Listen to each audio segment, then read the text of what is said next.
Hello UPSC aspirants, my name is Shambhavi. Hope you all are doing well. आज हम लोग chapter number 7 start करने वाले हैं, क्लास जानेंगे। सबसे पहले इस चैप्टर का जो नेम है उसको समझते हैं कि एक्चुअली नेम से चैप्टर हमको क्या बता रहा है और इस चैप्टर में हम लोग क्या पढ़ने वाले हैं respectively. So name for the chapter is Ashoka, the emperor who gave up the war. अब अशोका का नाम आप सबने सुना होगा, आपने कोई या तो स्टोरी सुनी होगी या ऑलरेडी आपने पढ़ा होगा या आपने हिस्ट्री में कहीं नाम सुना, बट सुना ज़रूर होगा, भले ही आप जानते ना हो उनके बारे में या मतलब सिर्फ नाम ही आपने हो सकता है सुना हो, बट ऐसा नहीं हो सकता कि आपने नाम ना सुना हो अशोका का। तो the emperor who gave up war, Ashoka एक ऐसे एम्परर थे जिन्होंने लड़ाइयाँ करनी छोड़ दी थी। ठीक है, उन्होंने पहले लड़ाइयाँ वगैरह करते थे बट उसके बाद उन्होंने लड़ाइयाँ वगैरह करनी छोड़ दी थी। अब इसका क्या रीज़न हो सकता है, उन्होंने ऐसा क्यों किया, ये सारी चीज़ें हम लोग इस रिस्पेक्टिव चैप्टर में ही फाइंड आउट करेंगे कि the emperor who gave up the war, so why did this emperor give up the war. ठीक है, उन्होंने लड़ाइयाँ करना क्यों छोड़ दिया। ठीक है, सो फर्स्ट ऑफ इस चैप्टर में हम लोग अशोका के बारे में पढ़ेंगे। उसके बाद हम लोग इस चैप्टर में ये रीज़न फाइंड आउट करेंगे that why this emperor give up the war. ठीक है, अब सबसे पहले चैप्टर का रेफरेंस एक बार पढ़ लेते हैं कि इस चैप्टर का रेफरेंस क्या है, फिर आगे बढ़ेंगे। तो Roshan's rupees, Roshan clutched up the crisp notes that her grandfather had given her on her birthday. अब रोशन ने क्या किया, रोशन ने अपने पैसे निकाले, उसके ग्रैंडफादर ने उसको उसके बर्थडे पे कुछ पैसे दिए थे, तो बहुत ही एकदम न्यू नोट्स थे वो तब। ठीक है, तो रोशन ने उन सबको निकाला। While she badly wanted to buy a new CD, she also wanted to just see and feel the brand new notes. अब एक जगह वो नई सीडी बाय करना चाहती थी बट और एक जगह वो उन नोट्स को देखना चाहती थी, उन नए नोट्स को फील करना चाहती थी। It was then said that she noticed that all of them had a smiling face of Gandhiji printed on the right and a tiny set of lines on the left. What were the lines there for, she wondered. अब उसने सोचा, उसने देखा, उसने notice किया कि जितने भी सारे नोट्स हैं तो उन सब में राइट हैंड साइड में गांधी जी का एक स्माइलिंग फेस है। ठीक है, और उसके अदर साइड पे क्या है, उसके अदर साइड पे एक टाइनी सेट ऑफ एक छोटा सा लायंस का सेट प्रेजेंट है। लेफ्ट साइड में छोटा सा लायंस का सेट बना हुआ है। तो अब ये लायंस क्या है, उसने इस चीज़ को सोचा। ठीक है, तो यहाँ पे हम लोग चैप्टर को स्टार्ट करते हैं। मे बी आप लोग वो जानते होंगे कि वो लायंस क्या है, बट हम लोग चैप्टर में ही फाइंड आउट इस चीज़ को भी करेंगे। ठीक है, a very big kingdom and empire. अच्छा, अभी तक हम लोगों ने जो पुराने 6 चैप्टर्स हम लोग पढ़ के आ रहे हैं, हम लोग उसमें क्या पढ़ा था, हम लोगों ने पढ़ा था किंग और किंगडम के बारे में। ठीक है, हम लोगों ने पढ़ा था एक राजा होता था और राजा का एक किंगडम होता था जिसमें कि वो रहते थे, इसमें वो राज करते थे। ठीक है, अब जब कोई राजा बहुत बड़ा हो जाता है तो उसको क्या बोलते हैं, उसको हम लोग बोलते हैं एम्परर। ठीक है, मेक श्योर कि आप इन टर्म्स को यहाँ पर याद रखिए, किंग एम्परर और किंगडम एम्पायर में डिफरेंस समझे। ठीक है, जब कोई राजा बहुत बड़ा राजा हो जाता है तो उसको बोलते हैं हम लोग एम्परर, और जब कोई किंगडम बहुत बड़ा किंगडम बन जाता है तो वो किंगडम कहलाता है एम्पायर। ठीक है, राजा और जहाँ पे वो रहते हैं उनको बोलते हैं हम लोग किंग और किंगडम। ठीक है, जब कोई राजा बहुत बड़ा राजा बन जाता है और जब उसका किंगडम बहुत बड़ा किंगडम हो जाता है तो उनको बोला जाता है एम्परर और एम्पायर। ठीक है, so the lions that we see on our notes and coins have a long story. अब जो लायंस हम लोग अपने नोट्स पे देखते हैं, कॉइन्स पे देखते हैं, ये जनरली सब ने नोटिस किया होगा, सब ने देखा होगा, है ना। तो इनके पीछे बहुत ही बड़ी स्टोरी, बहुत लंबी स्टोरी है इनके पीछे। They were carved in stone at a play and placed on top of a massive stone pillar at Sarnath. अब इनको कार्व किया गया था, कार्व किया मतलब कि बनाया गया था। ठीक है, हम लोगों ने पढ़ा था कि इंस्क्रिप्शंस जो होती है उनमें क्या होती है, वो कार्व करी जाती है। राइट, इंस्क्रिप्शंस मतलब ऐसे खोद खोद कर लिखी जाती हैं एक हार्ड मेटल पे। उसी तरीके से यहाँ पर स्टोन पे ये लायंस को कार्व किया गया था, मतलब कि स्टोन्स को तोड़ तोड़ के और खोद खोद के लायंस के यहाँ पे बनाया गया था। ठीक है, and place on the top of a massive stone pillar, इनको स्टोन में कार्व किया गया इन लायंस को, और कहाँ पे रखा गया, एक स्टोन पिलर था। ठीक है, एक स्टोन का एक पिलर था जो कि सारनाथ में है, उसके एकदम टॉप पे इनको यहाँ पर रखा गया। ठीक है, इन लायंस को जो कार्व किया गया था, सारनाथ में एक स्टोन पिलर है, स्टोन पिलर के एकदम टॉप पोर्शन में इस कार्विंग को रखा गया। Ashoka was one of the greatest rulers known to the history, and on his instructions, inscriptions were inscribed on pillars as well as on rock surfaces. अब अशोका क्या थे? अशोका वन ऑफ द बहुत एक सबसे बड़े यहाँ पर रूलर थे हिस्ट्री में जिनको जाना जाता है, और उनके उनके जो इंस्ट्रक्शंस होते थे उनको इंस्क्रिप्शंस में कन्वर्ट कर दे रहा था. क्या होता था कि पिलर्स होते थे, पिलर्स में उनके जो भी इंस्ट्रक्शंस होते थे, ठीक है, उनके जो भी रूल्स होते थे या जो भी उनके इंस्ट्रक्शंस होते थे उनको उन पिलर्स पे इंस्क्राइब करा जाता था. मतलब कि खोद खोद कर उन इंस्ट्रक्शंस को उन पिलर्स पे लिखा जाता था, रॉक सर्फेसेस पे भी लिखा जाता था इन सब चीज़ों को. अब इसका एक एग्जांपल हम लोग चैप्टर नंबर 1 में पढ़ा था. अगर आपको याद हो, मैंने आपको वहाँ पर एक इमेज दिखाई थी. उस इमेज को मैंने क्या बताया था कि ये जो इमेज है ये अशोका का करवाया गया इंस्क्रिप्शन की इमेज है. हम लोगों ने चैप्टर नंबर 1 में इंस्क्रिप्शंस पढ़ा था, तो वहाँ पर मैंने आपको बताया था ना कि ये जो इमेज है ये एक इंस्क्रिप्शन की है जो कि अशोका ने करवाई थी. वो कितने साल पुरानी थी? वो थी 2250 ईयर्स पुरानी इंस्क्रिप्शन थी, राइट. वो 2 लैंग्वेजेस में लिखी हुई थी.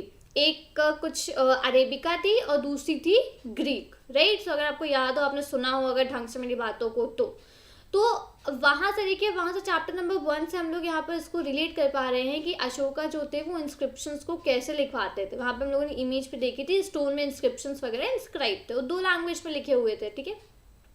तो यहीं पर इस तरीके से वो इंस्क्रिप्शंस लिखवाते थे. जो भी उनके इंस्ट्रक्शंस वगैरह होते थे वो अपने इंस्ट्रक्शंस वगैरह को इंस्क्राइब करवा देते थे बड़े बड़े पिलर्स पे, ताकि जो भी लोग वहाँ पर आए वो उसको पढ़े, उन इंस्ट्रक्शंस को फॉलो आउट करें, ठीक है. Before we find out what was written in these inscriptions, let us see why his kingdom was called an empire. अब हम लोग ये सबसे पहले फाइंड आउट करने से पहले कि उनके जो इंस्क्रिप्शंस होते थे उसमें क्या लिखा होता था, उससे पहले ये देखते हैं कि उनके किंगडम को एम्पायर क्यों कहा जाता था, ठीक है. Why was his kingdom called an empire? The empire that Ashoka ruled was founded by his grandfather Chandragupta Maurya more than 2300 years ago. अब इस एम्पायर को जिसको कि अशोका रूल करते, जिस एम्पायर पे अशोका राज करते थे, वो फाउंड किया गया था उनके ग्रैंडफादर से. उनके ग्रैंडफादर चंद्रगुप्त मौर्य ने उसको फाइंड किया था उस एम्पायर को, ठीक है, जो कि 2300 ईयर्स पहले की बात है. 2300 ईयर्स पहले चंद्रगुप्त मौर्य जो कि ग्रैंडफादर थे अशोका के, उन्होंने इस एम्पायर को फाइंड किया था, उन्होंने इस एम्पायर को ढूंढा था. Chandragupta was supported by a vice man named Chanakya और कौटिल्य.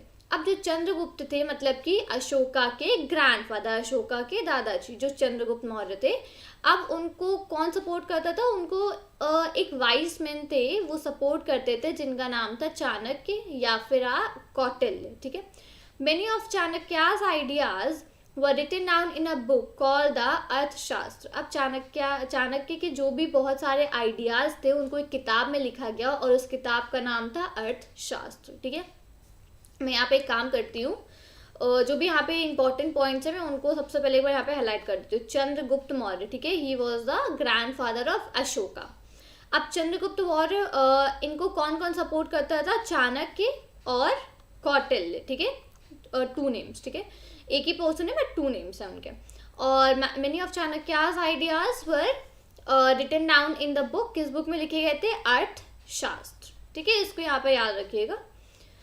नेक्स्ट, अच्छा, अब इस टाइप की जो आप लोगों ने इस टाइप की इमेज देखी होगी, राइट, कि यहाँ पे लैंड्स, तो यहाँ पे भी यहाँ पे फ्रंट से दिख रहा है कि इन टोटल 3 लैंड्स है, बट ऐसा नहीं है, बैक साइड में एक प्रेजेंट होता है, तो इन टोटल 4 लैंड्स होते हैं, 4 लैंड्स यहाँ पे बने होते हैं, ठीक है. नेक्स्ट, डायनेस्टी को बाद में पढ़ेंगे, ठीक है, पहले टॉपिक कंप्लीट कर लेते हैं फिर आगे. अब वहाँ पे एक second, there were several cities in the empire. अच्छा, वहाँ पे अब जो एम्पायर में बहुत सारी सिटीज़ थी, ठीक है, उस एम्पायर में बहुत सारी सिटीज़ थी वहाँ पे. These included the capital Pataliputra, Takshashila and Ujjain, ठीक है. इनमें और ये जो सिटीज़ थी उनमें और कौन कौन सी सिटीज़ इंक्लूडेड थी? The capital Pataliputra, Takshashila and Ujjain, ठीक है, ये 3 चीज़ें भी वहाँ पे थी. So Takshashila was a gateway to the north west including central Asia. Takshashila क्या थी? तक्षशिला एक गेटवे मतलब कि जाने का रास्ता, आप समझ लो, ठीक है। जाने का रास्ता था नॉर्थ वेस्ट डायरेक्शन में, ठीक है, जो कि सेंट्रल एशिया को भी इंक्लूड करता था। तक्षशिला एक गेटवे था नॉर्थ वेस्ट की तरफ का, और उसमें क्या इंक्लूडेड था, उसमें सेंट्रल एशिया भी इंक्लूडेड था, ठीक है। While Ujjain lay on the route from north to south India, और उज्जैन क्या करता था, उज्जैन मतलब एक ऐसी प्लेस थी जहाँ से रूट था, मतलब रास्ता था नॉर्थ से साउथ इंडिया का, north India to south India का एक रास्ता था, वहीं पे उज्जैन था। Merchants, officials and craft person probably lived in the cities. अब इन सिटीज में कौन रहते थे, इन सिटीज में मर्चेंट्स, ऑफिशियल्स और क्राफ्ट पर्सन्स इन सिटीज़ में रहा करते थे, क्योंकि अब मर्चेंट्स मतलब कि जो लोग सामान गुड्स वगैरह का इधर मतलब एक एरिया से दूसरे एरिया तक गुड्स वगैरह प्रोवाइड करते हैं, गुड्स मतलब कि सामान वगैरह, ठीक है, वो होते हैं मर्चेंट्स। ऑफिशियल्स मतलब कि जो भी जैसे कि जो एम्पायर के ऑफिशियल्स वगैरह होते होंगे वो लोग, और क्राफ्ट पर्सन जो कि क्राफ्ट का सामान बनाते थे, तो वो प्रोबेबली इन सारी सिटीज़ में रहते होंगे, जो कि थी पाटलिपुत्र, तक्षशिला और उज्जैन, ठीक है। In other areas there were villages of farmers and herders, और जो दूसरे एरियाज थे वहाँ पर क्या था, वहाँ पे विलेजेस थे, किसके, फार्मर्स और हर्डर्स के विलेजेस वहाँ पर हुआ करते थे। सो in some such areas as central India there were forests where people gathered forest produce and hunted animals for food, ठीक है। अब यहीं पे कुछ ऐसे एरियाज भी थे सेंट्रल इंडिया में जहाँ पर बहुत सारे फॉरेस्ट थे, तो लोग वहाँ पे क्या करते थे, लोग वहाँ पे फॉरेस्ट का प्रोड्यूस गैदर करते थे, मतलब इकट्ठा करते थे, फॉरेस्ट से जो भी प्रोड्यूस हो, जो भी उनको सामान मिलता था, उन सब चीज़ों को वहाँ पर गैदर करते थे और एनिमल्स का शिकार करते थे अपने खाने के लिए, ठीक है। फॉरेस्ट प्रोड्यूस जैसे कि रूट्स वगैरह हो जाती हैं, ये सब चीज़ें वो लोग गैदर करते थे और एनिमल्स को हंट करते थे अपने खाने के लिए। People in different parts of the empire spoke different languages. अब अलग अलग पार्ट में, एम्पायर के अलग अलग पार्ट में लोग अलग अलग लैंग्वेजेस को यूज़ करते थे, अलग अलग लैंग्वेजेस वो लोग बोलते थे, ठीक है। They probably at different kinds of food, वो प्रोबेबली मतलब वो अलग अलग तरीके का खाना भी खाते थे और वो अलग अलग तरह के कपड़े भी पहनते थे, ठीक है। तो सिटीज़ के डिफरेंट पार्ट्स में लोग अलग अलग तरीके के लैंग्वेजेस बोलते थे, अलग अलग तरीके का खाना खाते थे और अलग अलग तरीके के कपड़े पहनते थे, ठीक है। अब यहाँ पर एक सेकेंड पहले ऊपर डायनेस्टी पढ़ते हैं हम लोग। डायनेस्टी क्या होती है actually, so when members of the same family become rulers one after another. अब एक सेम फैमिली के मेंबर एक के बाद एक रूलर्स बनते जाते हैं, ठीक है। कि अब जैसे कि एक कोई फैमिली है, अब फैमिली में जो ग्रैंडफादर थे सबसे पहले वो रूलर थे, फिर ग्रैंडफादर के बाद फिर ग्रैंडफादर का जो बेटे थे वो रूलर बने, अब फिर उनका बेटे का जो बेटा हुआ वो रूलर बना। तो इस तरीके से जो एक ही फैमिली के मेंबर्स रूलर्स बनते जाते हैं एक के बाद एक, उसको उस फैमिली को हम लोग क्या बोलते हैं, डायनेस्टी, ठीक है। उस फैमिली को हम लोग बोलते हैं डायनेस्टी। अब इसका एक एग्जाम्पल यहाँ पे है, the Mauryas were a dynasty with 3 important rulers. अब जो मौर्याज थे वो एक डायनेस्टी थे, मतलब कि उनकी फैमिली में क्या होता था, उनकी फैमिली में एक के बाद one after the other rulers बनते जाते थे, उन्हीं के फैमिली के मेंबर्स।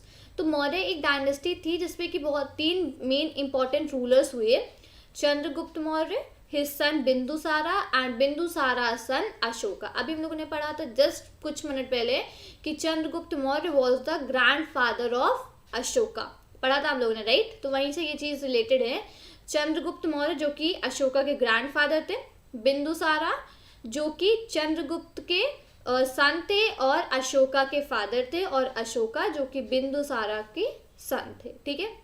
मेक श्योर करें कि आप इसको यहाँ पर याद रखिएगा, ये भूलने वाली चीज़ें नहीं है, ठीक है। मैं वापस से इसको हाईलाइट भी कर देती हूँ ताकि आप इसको अपने नोट्स में राइट डाउन कर सकें। Chandragupta his son Bindusara and Bindusara son Ashoka, तो इस तरीके की डायनेस्टी होती है, ठीक है। ओके, अच्छा, अब यहाँ पे एक मैप है, इस मैप को हम लोग एक बार स्टडी कर लेते हैं फिर आगे बढ़ेंगे।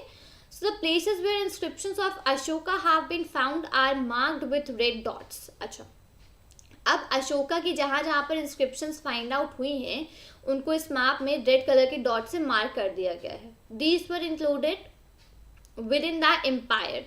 सो ये सारी जो भी जगह हैं ये एम्पायर के अंदर ही इंक्लूडेड हैं. ठीक है. ठीक है. नेक्स्ट अब यहाँ पे नीचे आते. पहले एक तो मैं आपको ये याद दिलाऊं कि हम लोग चैप्टर नंबर 1 में जो मैं बता रही हूँ कि अशोका का इंस्क्रिप्शन पढ़ा था वो कहाँ था. That was in Maharashtra, present day Maharashtra. ठीक है.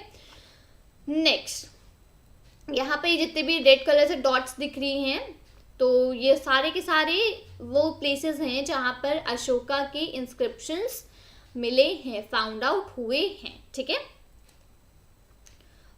मेरठ और ये उज्जैन, गिरनर, सोपारास, बहुत सारे यहाँ पे जगह हैं. आप इनको सब एक बार देख सकते हो और अगर आपको नोट डाउन करना हो तो आप नोट डाउन कर लो. अब हम लोगों ने यहाँ पे 3 जगह पढ़ी थी. सबसे पहले हम लोगों ने पढ़ा था पाटलिपुत्र द कैपिटल, यहाँ पे पढ़ा था तक्षशिला, और हम लोगों ने एक और पढ़ा था उज्जैन. ये तीनों जगह हम लोगों ने अब भी ऊपर पढ़ा किसके बारे में क्या था. ठीक है.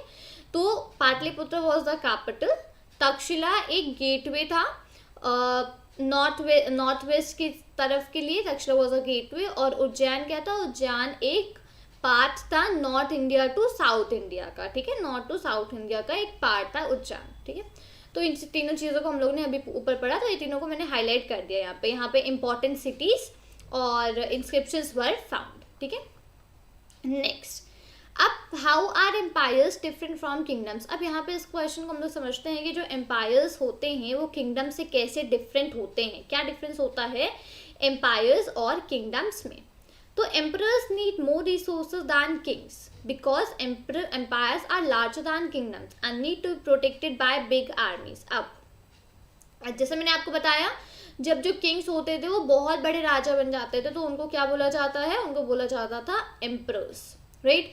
तो ऑब्वियस सी बात है कि जब emperors need more resources than kings, emperors को ज़्यादा रिसोर्सेज, ज़्यादा चीज़ें चाहिए होती थी किंग्स के बदले. Because empires are larger than kingdoms, क्योंकि एम्पायर्स जो होते थे वो किंगडम से बहुत बड़े होते थे. ठीक है. They are larger than kingdoms and need to be protected by big armies. और एम्पायर्स जो थे उनको प्रोटेक्ट करने के लिए काफ़ी बड़ी आर्मीज की भी ज़रूरत पड़ती थी. ठीक है. अब अगर एम्पायर बहुत बड़ा है तो ऑब्वियस सी बात है कि उसमें ज़्यादा आर्मी, ज़्यादा लोग उसको प्रोटेक्ट करने के लिए चाहिए होंगे.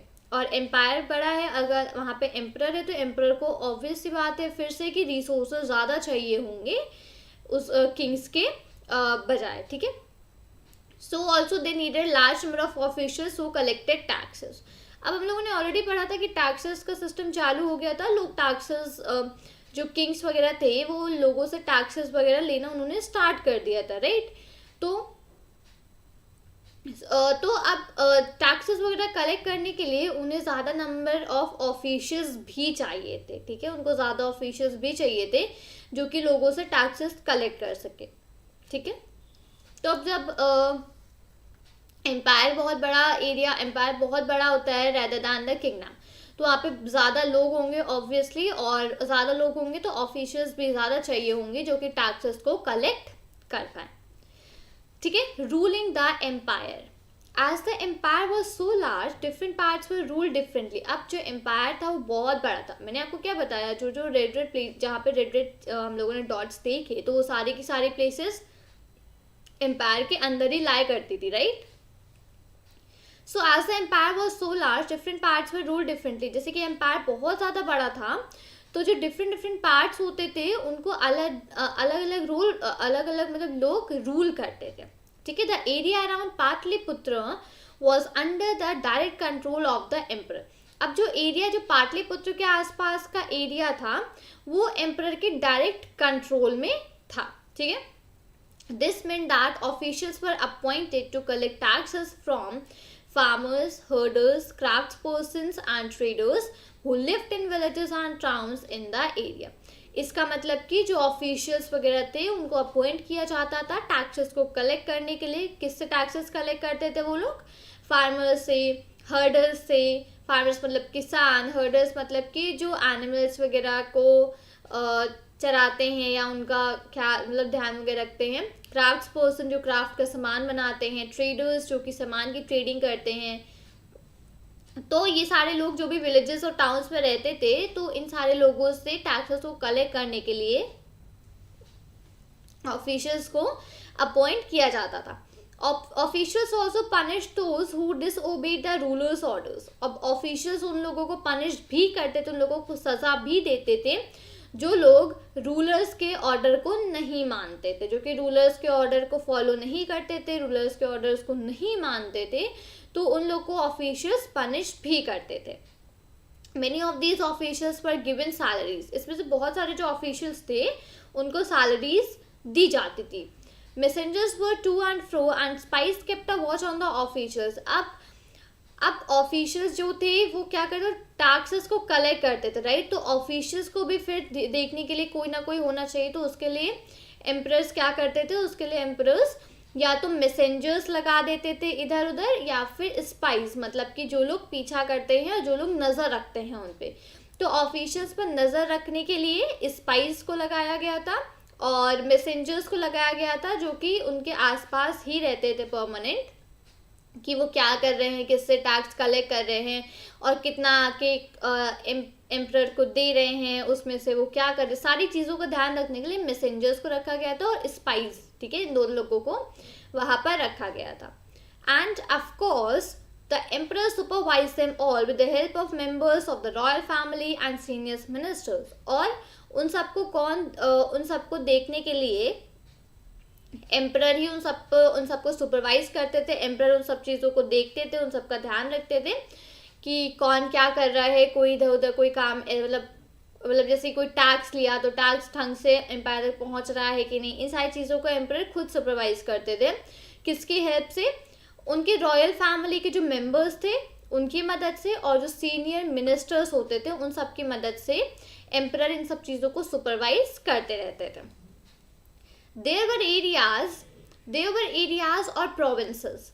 Each of these were ruled from a provincial capital such as Takshashila और उज्जैन। अब वहाँ पे बहुत सारे एरियाज थे, ठीक है। तो ये सारे के सारे जो एरियाज थे उनको अ provincial capital, they were ruled from provincial capital, मतलब कि जो कैपिटल होते थे वहाँ से ये सारी जितने भी एरियाज होते थे उनको रूल किया जाता था, जैसे कि तक्षशिला और उज्जैन, ठीक है। तो इस तरीके के तक्षशिला उज्जैन इस तरह के कैपिटल से इन सबको रूल किया जाता था। Although there was some amount of control from Patliputra and royal princes were often sent as governors, local customs and rules were probably followed. अब वहाँ पे क्या था कि कुछ अमाउंट का जो कंट्रोल था वो वहाँ पे पाटलिपुत्रा से भी कंट्रोल था।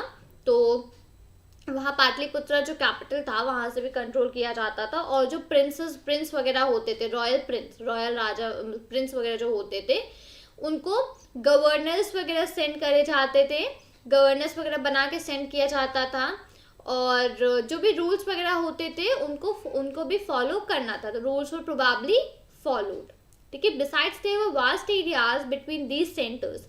अब इन सेंटर्स के बीच में बहुत लंबा एरिया, जैसे कि अभी सेंटर्स तक्षशिला और उज्जैन डिस्कस के, तक्षशिला उज्जैन पाटलिपुत्रा, तो इनके बीच में बहुत डिस्टेंस था। So here the Mauryas tried to control roads and rivers which were important for transport and to collect whatever resources were available as tax and tribute. तो यहाँ पे क्या करते थे, यहाँ पे जो मौर्यास होते थे वो ट्राई करते थे रोड्स और रिवर्स को कंट्रोल करने के लिए, ठीक है, जो कि ट्रांसपोर्ट के लिए इम्पॉर्टेंट होता था रोड्स और रिवर्स, तो उनको कंट्रोल करने का ट्राई करते थे, जिससे कि जो भी रिसोर्सेज अवेलेबल थे एज अ टैक्स वो उनको कलेक्ट कर सके। तो इसलिए वो रोड्स और रिवर्स को कंट्रोल करते थे, ठीक है। जैसे कि द अर्थशास्त्र tells us that the north waste was important for blankets. अब जैसे कि अर्थशास्त्र हम लोगों ने अभी पढ़ी ऊपर के, अर्थशास्त्र किसने लिखी थी, that was written by Chanakya, right. अभी यहाँ पे हम लोगों ने पढ़ा था, ठीक है। Chanakya's ideas were written on a book called Arthashastra. तो चाणक्य की जो बुक लिखी गई थी उसमें यहाँ पे एक मेंशन था अर्थशास्त्र में कि जो नॉर्थ वेस्ट जो था वो इम्पोर्टेंट था ब्लैंकेट्स के लिए, वहाँ पे ब्लैंकेट्स अच्छे होते थे, तो इसलिए इम्पोर्टेंट था नॉर्थ वेस्ट का एरिया। साउथ इंडिया जो था वो उस गोल्ड मतलब कि सोना और प्रीशियस स्टोन्स मतलब कि कीमती स्टोन्स और गोल्ड वगैरह के लिए मेन इम्पॉर्टेंट था।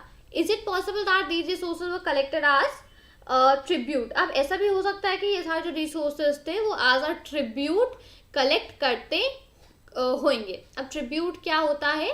Tribute, unlike taxes which were collected on regular basis, tribute was collected as and when it was possible from people who gave a variety of things more or less willingly.